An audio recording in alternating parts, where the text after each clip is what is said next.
So guys, I'd like you to picture yourself in the situation that I was in a few weeks ago. So this was 3x3 finals at WizCube 2018, and I really needed to bring my A game because I was one of 5 people in that final who really had a chance of winning.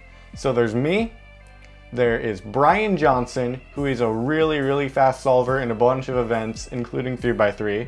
There is Chris Olsen, who you all know. There is Stanley Chappell, world record holder in 5 blind and star at basically everything. And there is Carter Kukala, who is a huge up-and-comer who's extremely talented. So I knew that to win against all of them, I really had to bring my A game.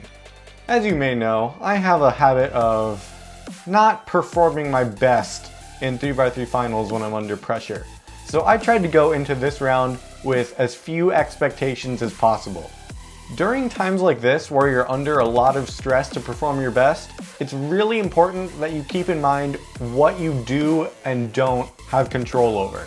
In this case, I definitely don't have control over what times the other 4 are getting. So it's really important that I don't waste any of my energy focusing on it.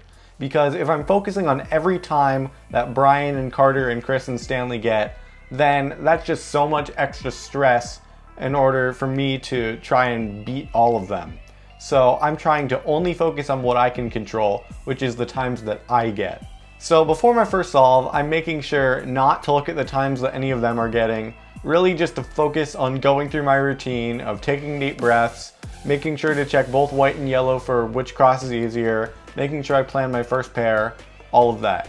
I found that having that simple routine is really helpful for when you're competing, just so you have something that is repeated, so it takes away a little bit of the pressure.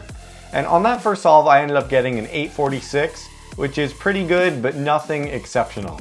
I definitely knew that I would have to do better in order to end up winning. So we're on solve 2 now, and in this video, we've already gone over how you shouldn't focus on what times the other competitors are getting. But this video isn't called Don't Focus on Other Competitors. It's called Focus on What's Important, and there's more to it than what I've already gone over.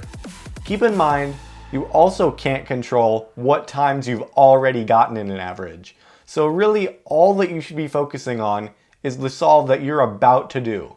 That's all you can control in any given moment. And in order to remind myself of this, I actually have this hand motion that you can see me doing in some solves. And my dad actually taught me to do this. This is actually figuratively pushing aside whatever else is in your mind at that moment so you can focus on just the solve that you're about to do. And so on that second solve, I ended up getting an 850, which means I'm off to a pretty good start, but sub 8 is basically off the table. I shouldn't have had that thought in the first place. You shouldn't be doing mental math with the solves you've already gotten because you can't change those, you can't control them.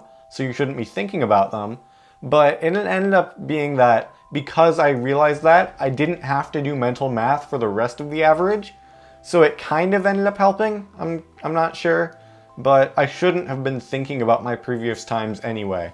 Solve 3 was basically more of the same, just making sure not to look at the other times that people were getting, making sure to not think about what has already happened to me. It can be really hard because you get really curious about how other people are doing, what times other people got on any particular scramble, all sorts of stuff like that. But you really need to keep in mind you can only control yourself and anything else is a distraction. So if you really want to perform your best, you need to try and focus. And so that solve actually ended up being a 781. And in hindsight, I'm in a really good position after those 3 solves. But in that moment, I wasn't thinking about that at all. I was just focusing on what I was going to do on solve 4. And speaking of things that you shouldn't focus on, do not look at the timer while you're solving. This is so important. When you're looking at the timer, whether you're solving at home or solving in a competition, it means you're not looking at the cube, you're not thinking about the cube, and that just makes it much more likely that something bad will happen, whether you lock up or pop or do some wrong moves or whatever. This is so important that I'm probably going to make a whole nother video about this later, but that's enough about it for now. So the solve that I was playing while I was talking about the timer thing was my 4th solve, and that actually was an 889. And I know I shouldn't have been thinking about this in the moment, but what came to mind is I realized I was guaranteed at least about an 8.6 average. But that's not a thought you want to have, because then you're just going to push yourself more. It's going to add more pressure. You really only want to think about each solve one solve at a time. So even though that's a positive thing, it's not something I should have been thinking about. It's something I still need to work on, honestly. I'm still not perfect with this, even though I'm making the video about it. But still, it was reassuring to know that I could only make my average better on my last solve. And so that led me with a decent mentality into solve 5. And actually, I did a pretty good job of getting back into focus before starting my 5th solve. And that's because I do a good job of using all the time that I'm allowed to use. Once you sit down, you're actually allowed to use an entire minute before you have to say you're ready and start your inspection.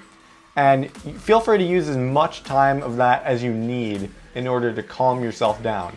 I use a lot more of it than most cubers, sometimes like 20 or 30 seconds per solve, just to calm myself down because I have really bad nerve issues. And it actually ended up working really well in this case. I ended up getting a 740, which was the best time in my average, and that got my average to an 826. And that is what let me win WizCube 2018 for 3x3. I beat Brian, I beat Chris, I beat Carter, and I beat Stanley, and it was awesome. So remember guys, when you're competing, only focus on what you can control, which in each moment is just the solve that you're about to do. So thank you guys for watching this video. If you enjoyed it, please leave a like, subscribe, and turn on the notifications so you won't miss any of my videos from now on. I'll see you guys later, and I hope you have a wonderful day. This is Brody, signing out.